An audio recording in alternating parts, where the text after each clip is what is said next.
আজি পখৰাগ্ৰাম কলেজত আমাৰ যিটো বিষয়টোৰ ওপৰত আলোচনা কৰিবৰ কাৰণে চেমিনাৰখন আয়োজন কৰা হৈছে। মই ভাবো এই চেমিনাৰৰ যিটো উদ্দেশ্য সেইটো খুব ভাল এটা উদ্দেশ্য লৈ তেওঁলোকে আয়োজন কৰিছে। যিটো টপিক তেখেতসকলে বাছনি কৰি লৈছে সেই টপিকটো আজিৰ দিনটোত ক'বলৈ গ'লে খুব এটা ৰিলিভেঞ্চি থকা এটা ডিপাৰ্টমেণ্ট কি কয় টপিক হয়। আমাৰ ছিক্স চিডিউলৰ বিষয়ে আজি অঞ্চলৰ মানুহখিনি ভালেখিনি আকৌ জানিব লগা আছে। আমাৰ ৰাজনীতিৰ পথাৰত পলিটিকেল মেন বিলাকে যেনেকুৱা ধৰণৰ ইয়াৰ ইণ্টাৰপ্ৰিটেশ্যন বিলাক দি পেলাই ৰাইজক জনাই আছে, ইয়াৰকৈ আৰু বেছি বহুত জানিব লগা কথা আছে, যিখিনি কথা নেকি আমাৰ ৰাইজে এতিয়ালৈকে জানাৰ পৰা বঞ্চিত হৈছে। আজি ছিক্স চিডিউলৰ ওপৰত ভালকে এটা অধ্যয়ন থকা আমাৰ যিবিলাক কি কয় ইয়াত চেমিনাৰৰ কাৰণে আলহী হিচাপে মাতি অনা হ'ল। যেনেকে আমাৰ খাটাৰ চাহাব আছে ইয়াত কাৰ্বি আংলঙৰ পৰা। কাৰ্বি আংলঙৰ যিটো ছিক্স চিডিউল সেইটো খুব আমাৰ অসমৰ ভিতৰতে চবতকে পুৰণা যিহেতু এটা ছিক্স চিডিউল ব্যৱস্থা হয়। আৰু এই অঞ্চলৰ বসবাস কৰা আমাৰ জাতি জনগোষ্ঠীৰ নেতা বন্ধুসকলে যেনেকুৱা ধৰণৰ তেখেতসকলে অভিজ্ঞতা লাভ কৰিব পাৰিছে, আজি আমাৰ বড়োলেণ্ড অঞ্চলৰ নেতাবিলাকে আকৌ বহু বছৰ হয়তো লাগিব তেওঁলোকৰ সমানে সমানে জানিবৰ কাৰণে। আমি আমাৰ এই অঞ্চলৰ ট্ৰাইবেল জনগোষ্ঠীৰ যিটো ৰাজনৈতিক, অৰ্থনৈতিক, শৈক্ষিক আমাৰ অস্তিত্ব, আমাৰ পৰিচয় ৰক্ষা কৰাৰ স্বাৰ্থে যিটো আন্দোলন কৰিছিলো, এই আন্দোলনৰ পৰিসমাপ্তি ঘটাবৰ কাৰণে আমাৰ অল্টাৰনেটিভ এটা ৰাজনৈতিক ব্যৱস্থাপনা বিচাৰি পেলাই ছিক্স চিডিউলটো যিটো দিয়া হৈছিল বা গ্ৰহণ কৰা হৈছিল। আৰু এই ছিক্স চিডিউলৰ দ্বাৰা দি আজি আমাৰ 22টা বছৰ আজি আমাৰ এই অঞ্চলৰ যিটো শাসন ব্যৱস্থা এটা চলাই থকা হৈছে, ইয়াৰ দ্বাৰা দি আমাৰ অঞ্চলখনৰ গোটেই দৃশ্যটো সলনি হৈ গৈছে। আমাৰ এই অঞ্চলত আমাৰ ছিক্স চিডিউল গঠন হোৱাৰ আগত যেনেকুৱা ধৰণৰ জৰাজীৰ্ণ অৱস্থা আছিলে, উন্নয়নৰ দিশত ক'বলৈ গ'লে একোৱেই নাছিলে। শিক্ষা অনুষ্ঠান, স্বাস্থ্যৰ ক্ষেত্ৰত যেনেকুৱা ধৰণৰ জৰাজীৰ্ণ অৱস্থা, সেইবিলাকতো আপোনাসকলে চবেই জানে। আজি আমাৰ এই অঞ্চলৰ মানুহবিলাকে অৰ্থনৈতিক অধিকাৰৰ পৰা বঞ্চিত হৈছিল, চাকৰি তাকৰি নোপোৱা হৈছিল। আমাৰ ভাল ভাল পদবীত থকা অফিচাৰ বা সৰু এইবিলাক পষ্টত থকা যিবিলাক কৰ্মচাৰী এই অঞ্চলত বহুত কম আছিলে। এতিয়া ছিক্স চিডিউল আমাৰ অঞ্চল ইয়াত চৰকাৰ এটা আমাৰ হোৱাৰ পিছত যেনেকুৱা ধৰণৰ আজি প্ৰায় ক'বলৈ গ'লে এখন গাঁৱত এটা গাঁৱত আজি 5জন 6জনকৈ চাকৰিয়াল আছে। এইখিনি সুবিধা আমি পাইছো। এইটো আমাৰ এই অঞ্চলৰ ল'ৰা ছোৱালীবিলাকে দিছপুৰত গৈ পেলাই আমাৰ কন্ট্ৰাক্ট টিকা নানান ধৰণৰ কামবিলাক কৰাটো ইমান সহজ নহয়। আমি পাত্তা নাপাওঁ, আমাক তাতে তেনেকুৱা ধৰণৰ সুবিধাও নিদিয়ে, পাত্তাও নিদিয়ে। কিন্তু BTC চৰকাৰ ছিক্স চিডিউল এৰেঞ্জমেণ্ট আমাৰ নিজৰ হাততে যিহেতু থাকি গ'ল, ইয়াৰ কাৰণে আমাৰ এই অঞ্চলৰ নিবনুৱা যুৱক যুৱতীসকলে চাকৰি নাপালেও জীয়াই থাকিবৰ কাৰণে কন্ট্ৰাক্ট টিকা কাম কৰিবৰ কাৰণে যিহেতু এটা ব্যৱস্থা পালে, সুবিধা পালে, যথেষ্ট আমাৰ ল'ৰা ছোৱালীবিলাকৰ মাজত এতিয়া আপোনালোকে দেখা পাব বহুত এই ধৰণৰ কেপিটেল টকা পইচা বা পুঁজি থকা ব্যক্তি বহুত ওলাইছে। আৰু কাম দাম যিহেতু কৰি আছে, সুবিধাখিনি পাইছে। এইবিলাক চব আমাৰ ইয়াত ছিক্স চিডিউল অহাৰ পাছৰ যিখিনি সুবিধা সেইটো আপোনালোকে দেখা পাইছে। আৰু শৈক্ষিক দিশত চাব, আপোনালোকে আন্তঃগাঁথনি নাছিলে, ভাল ভাল অনুষ্ঠান প্ৰতিষ্ঠান আহি গ'ল, ইউনিভাৰ্চিটি, CIT, মেডিকেল কলেজ, আজি বহুখিনি আমাৰ ভাল ভাল অনুষ্ঠান প্ৰতিষ্ঠানবিলাক আমাৰ মাজতে হৈ গ'ল, যিটো নেকি আমাৰ মাজত আছিলে। আৰু সেইবিলাকত গৈ পেলাই শিক্ষা ল'বৰ কাৰণে গ'লে আমাৰ মানুহবিলাকে যথেষ্ট নিৰ্যাতিত হৈছিলে, হাৰাশাস্তি হ'ব লগা হৈছিলে। আৰু ইয়াত আমি এতিয়া নিৰ্ভয়ভাৱে নিজৰ জাগাত নিজৰে অনুষ্ঠান হিচাপে এই আমাৰ শিক্ষা দীক্ষা, উচ্চ শিক্ষাত আমি ল'বৰ কাৰণে সুবিধা পাইছো।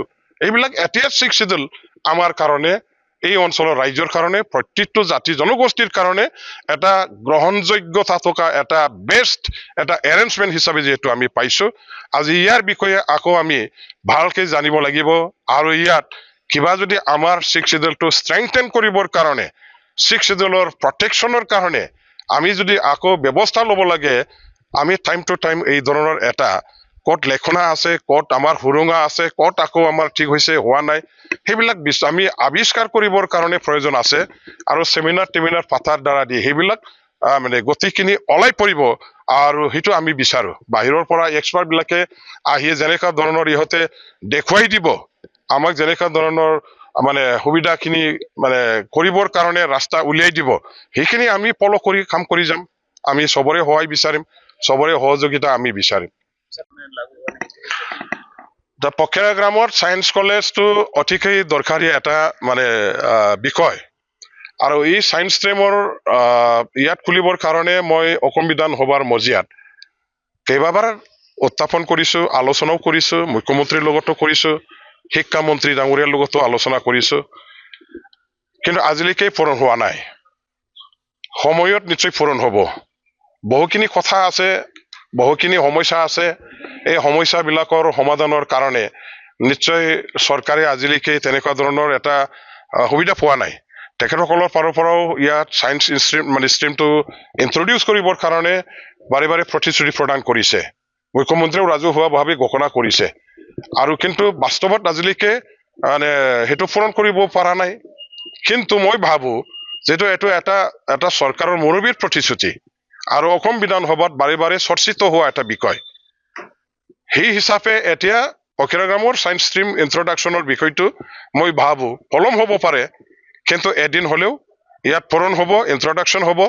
আমি মাত্ৰ ধৈৰ্য সহকাৰে অপেক্ষা কৰিব লাগিব, আমাৰ প্ৰচেষ্টা অব্যাহত ৰাখিব লাগিব, আমাৰ আৱাজ আমি জোৰদাৰভাৱে ৰাখিব লাগিব, আৰু যিসকল ইয়াৰ প্ৰতিনিধি আছে উপযুক্ত মঞ্চত এইবিলাক কথা উত্থাপন কৰি পেলাই চৰকাৰৰ ওপৰত প্ৰেছাৰ দিয়াৰ ব্যৱস্থা প্ৰতিনিধিবিলাকৰ পৰা থাকিব লাগিব।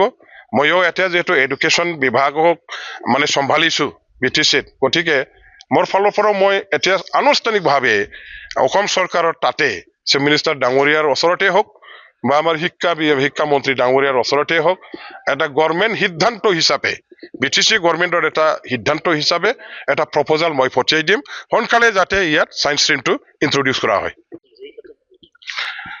যিটো ঘটনা হৈছে, এই ধৰণৰ ঘটনা কোনো প্ৰকাৰে মানে গ্ৰহণযোগ্য নহয়, আৰু কোনো প্ৰকাৰে হোৱাটো কোনো সভ্য সমাজে নিবিচাৰে। যেনেকুৱা ধৰণৰ ঘটনাবিলাক আজি কৰি পেলাই তাতে ভয়াৱহ এটা পৰিস্থিতি মানে সৃষ্টি কৰা হৈছে, মই এই ঘটনাটো মানে নিন্দা কৰিছো। সেইটো হ'ব নালাগিছিলে।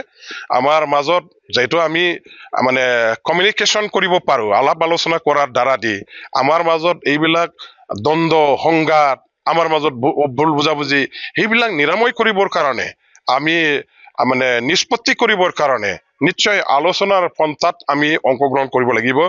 আলোচনাৰ দ্বাৰা দি সমস্যাবিলাক সমাধান কৰিবৰ কাৰণে আগবাঢ়ি যাব লাগিব। এইবিলাক মাৰা মাৰি, ঘৰ জ্বলোৱা এইবিলাক কৰিব নালাগে। সেইটো আমাৰ সভ্য সমাজৰ কাম নহয়। ভাল এটা মানে সমাজে কোনো কেতিয়াও সেইটো গ্ৰহণ নকৰে আৰু সেইটো নিন্দা কৰে। गिराग्राम कॉलेज में जो 6 शेड्यूल है BTC का, उस पर चर्चा हो रही है। उसमें कुछ शोध पत्रों का वाचन है, कुछ इनवाइटेड टॉक्स भी हैं। 6 शेड्यूल में अभी क्या रह गया है और क्या अभी करना बाकी है, उस संदर्भ में इस चर्चा से काफी ज्ञान मिलेगा। और जो शोध पत्र हैं वो बहुत ही उच्च श्रेणी के शोध पत्र हैं, और उनसे जो है एक गाइडलाइन मिलेगा BTC को भी कि हमारे को 6 शेड्यूल एरिया में और क्या क्या करना है। और मैंने ऑल्सो रिक्वेस्ट भी किया है यहाँ के प्रिंसिपल से भी और EM साहब से भी कि अगले सत्र से यहाँ पे साइंस चालू करें, ताकि जो स्टीम एजुकेशन है, साइंस, टेक्नोलॉजी, इंजीनियरिंग, आर्ट्स और जो मैथमेटिक्स है, उसका कम्बिनेशन करके और हम नेशनल एजुकेशन पॉलिसी के हिसाब से शिक्षा को आगे बढ़ा सकें। Thank you. যিকোনো খবৰৰ বাবে যোগাযোগ কৰক আমাৰ এই নম্বৰত 9181 307 221।